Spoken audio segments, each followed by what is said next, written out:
Not a matter of if, but when crisis will rock your world. I'm Roshini Rajkumar, crisis strategist, licensed attorney, and host of The Crisis Files. In each case file, we take an insider look at hot topics. Kelli Masters is recognized as one of the most influential women in sports business. As an NFL agent, she has negotiated nearly $300 million in contracts. As amateur sports blur and more with the pros, Kelli's world faces new layers. And players aren't the only ones speaking out. Kelli is here for the case file I call Recruited at 16. Kelli, the world of sports is really evolving, and one narrative kind of cries the destruction of college sports. What's the reality check? It's funny that you said evolving because I literally feel like it's evolving minute by minute right now. Every time I check my phone, there's a new ruling, there's new legislation, there's something happening. It's just all over the headlines. You can't, it used to be sports were just, okay, we kind of started thinking about them Thursday, Friday. Now it's every day of the week there are headlines. Every day of the week. And you would be like in the lulls of, not in season, we would be like grasping for stories. And now it's every single day something is happening. And so here's what I would say. I was a number of years ago when, there was a push for more rights as far as athletes being able to earn compensation through name, image, and likeness. And we saw that that was going to start impacting, college and even younger athletes. I was concerned. I was actually, and not that I didn't think athletes should have every right to earn money on their own name, image, and likeness. And obviously they're generating billions of dollars in TV revenues and all that. I wasn't against athletes getting paid appropriately, but I was concerned with, okay, what is the impact going to be on sports as a whole, on the athletes themselves, the love of the game, the locker room. Because nothing really happens in a vacuum, right? Everything affects everything else. It does. And so my concern was, where's this going to go? And is this going to unintentionally destroy a good thing? And so there have been many that have championed, college sports is being ruined, especially college football, and then throw in, women's sports and Olympic sports, and this is ruining sports. And you can go with that. But honestly, my journey has been, I have very much shifted to, okay, genie's out of the bottle. This is reality now that, name, image, and likeness, revenue share, athletes earning compensation and not, going way past blurring the line of amateur versus professional, where now this is our reality. And so if it is in fact our reality, how do we make sure it's good? How do we make sure that athletes are protected, that that there is proper advocacy for them? And how do we also preserve the things about sports that we love, continue to support women's and Olympic sports that are, quote, non-revenue? And then how do we still, I think, preserve the magic that so many people love about, especially college football, just college sports in general. There's always been kind of this passion and purity about it, even though we knew that things were happening under the table.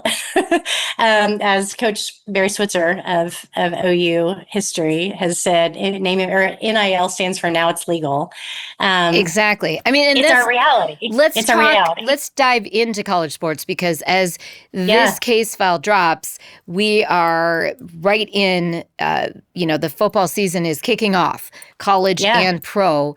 And people are getting excited with the preseason as well as the full season ahead. Let's first start with college.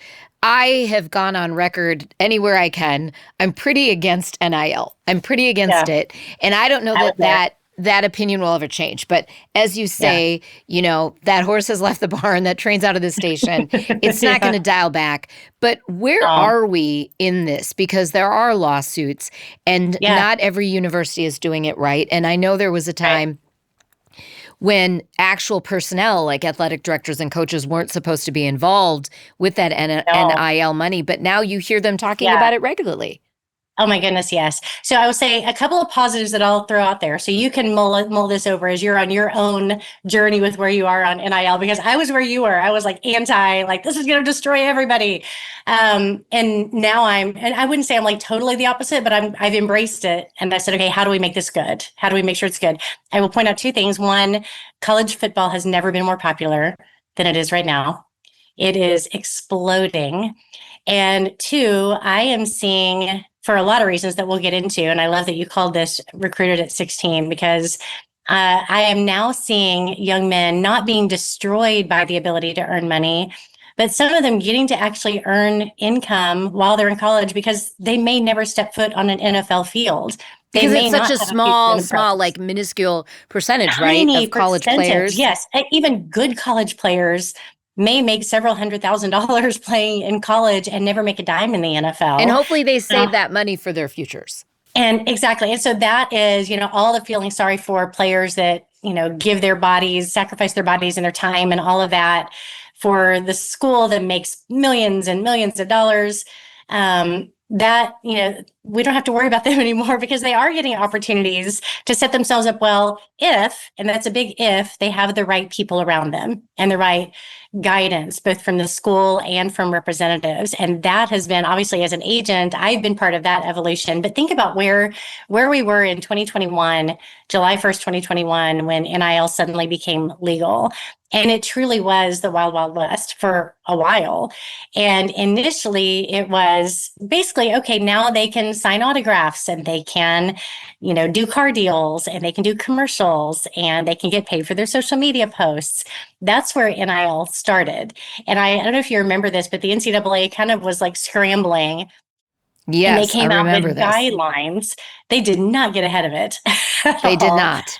They, after the fact, like shortly after everything changed, within hours, they put out a memo that basically said, okay, we're going to turn a blind eye. We're not going to punish players for earning compensation, but it can't be used for recruiting. Like, really? Yeah. How do you That's really your have that statement? fake wall? I mean, it really is a Right. fake wall. It is. And everybody knew that this was an opportunity for schools to use for recruiting. And if we want to pretend that money wasn't flowing before this, just under the table, then we're just, in la la land. Exactly. It is now on top of the table and should be regulated, in my opinion. And right now, there are thousands upon thousands of lawsuits. New orders and rulings are coming out every day. I am, in the middle of it as an attorney, and I have players that are getting impacted by the current, rulings that are coming out. Some of them are 2022 high school grads that are going, do I have an extra year? Do I not? Can I transfer? Can I not? And so there's still a lot of, we're getting, I think it's slowly getting better as we're figuring out this new landscape, and we've moved to more of instead of wild, wild west, nobody knowing what they're doing and the school can't be involved, but now they can be involved. And now there's collectives and they're nonprofit, but now the IRS says they can't be nonprofit. And so there's been all of this, chaos for years. We're finally in a place where there is some order. And I think you're seeing that with certainly the Power Four conferences, and even some of the remaining schools, and even into Division II schools, that they're getting organized from a front office standpoint. That they're going, okay, we have to operate very similarly to a professional organization now. We have to manage the roster, we have to manage the salary cap. How are we? Every player is going to have a contract. What is that contract going to look like? And then who is representing the players on negotiating that contract, not just the number. And I think that's where a lot of the attention has been, especially since the House settlement last year that changed NIL materially. In By saying, 2025, okay, yes, that was big. yes, So let me ask you this. huge. Take us inside. Obviously, you won't name names, but take us inside how you, first of all, find the players you're recruiting. And then Yeah. what are some of the things you're doing with your clients to set them up for success? I love that question. And I think it's going to open some eyes and minds. about what NIL is because right now. even non-athletes, non-college Oh, students yeah. could learn from Kelli right now. So take some notes. Yes. So as far as how we find our athletes, we're starting really early. We a number of years ago, I realized that for my business model, which I've run KMM Sports for 20 years, representing mostly 90% plus NFL players on our roster. I realized we needed to start identifying talent earlier. We couldn't just wait around until they were juniors in college to see who was projecting to the draft. We needed to start that process earlier. And interestingly enough, that set us up perfectly for where we are now, which is we have a data and analytics department, a scouting department, if you will, that operates very similarly to a front office, an NFL front office or a college front office. We have scouts that watch tons of film, evaluate and break down film. We have testing data from all of the various high school testing opportunities around the country that exist. And we start basically building out our draft board, if you will, pretty early. Right now, we're looking at 2029 and 2030 high school grads, which is insane. And we pare it down to, the 1,000 that we're going to spend more time on. And then that list gets smaller and smaller and smaller. And then we identify, okay, these are the 100 or 200 athletes that we're going to reach out to and set up times to talk to them and their parents. And here's what I'll say about recruiting earlier. I actually love it. I love that I can sit down with a player and his family before they're jaded or corrupted or and before everyone knows who they are. Maybe their hometown does. And they may not have any stars next to their name yet, but their film says otherwise. And we can sit with them and say, okay, here's what we see in you. Here's the potential that we see in you to play in college, to play potentially at the next level. And here's how you need to approach this process so that you make sure you end up not just in the place where you're going to make the most money, but where are you going to be developed as an athlete, as in your education, in whatever your life is going to look like, your legacy is going to look like. How do we make sure that you are in a situation where you become not just a great player, but also a great young man who will be a great citizen, who will be a great, if he wants to be a husband and a father, a coach, a mentor, a leader, a philanthropist. So you're really laying out options. I mean, that's kind of a gift, right? With their parents right there, the athlete. With their parents involved. And it's so nice because I used to have these conversations with 22-year-olds that honestly, kind of thought they already had all the answers and had already been fed a bunch of really bad information. And now I get to be part of that front end education process of, okay, let's set you and your family up for success and make you fully aware of the world that you're entering into, how to protect yourself, how to advocate for yourself, and then how we protect them and how we advocate for them. And it really, it's like the fact that I now get to recruit younger players and help them with that vision and that education process. I love it so much because I can actually protect them. And they do, their parents are more involved typically. There's more stability in the process. And I will say this was my eye-opening experience this last year. Is it was my first time representing a player that entered the portal. And my team and I got to be part of him even making the decision to go in the portal. He was a very loyal guy. He'd been at the same school for 3 years.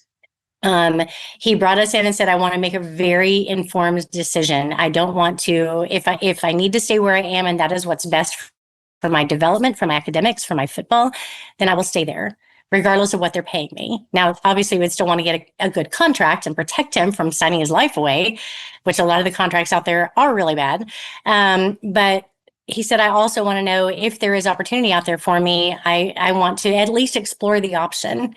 And so we dug into the process with him, went through the whole process. And here's what I will tell you is it was not about a player chasing the biggest amount of money.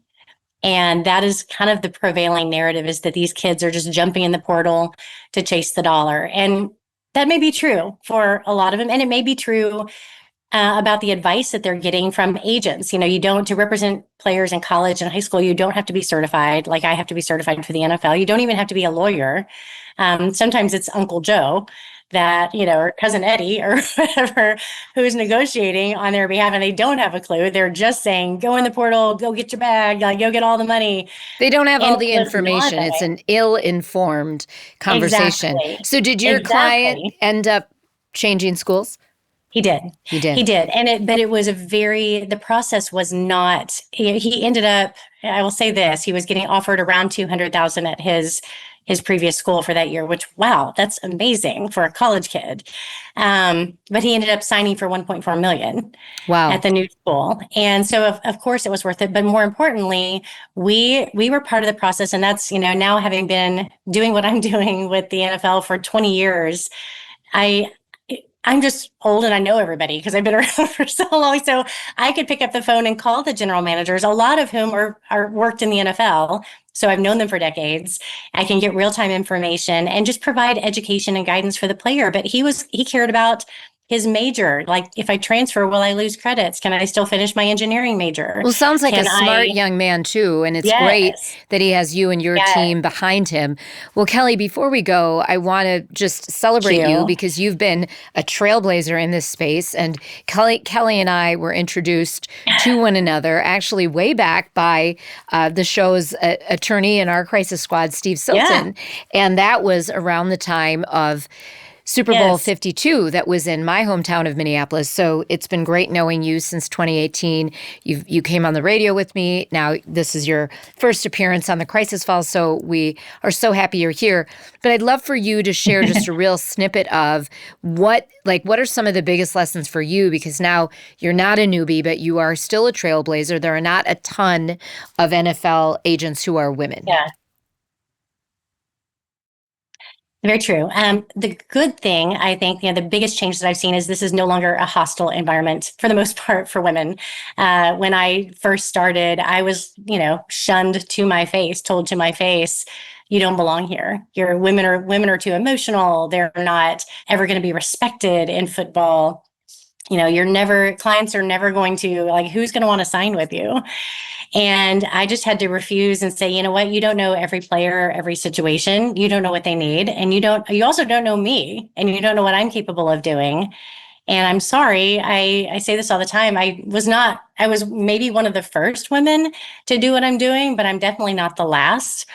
And I think what has been embraced now is players realizing, okay, I just want the best person for me. And I want someone who is a fighter, who is an advocate, who is protective of me. And I wasn't the only one. I was one of the first, but we started really shifting the narrative away from the sort of show me the money, shark image of the agent, to where now I think a lot of agents and families are not agent client, players and families are looking for agents that actually care about them and actually are willing to go to bat for them and advocate for them.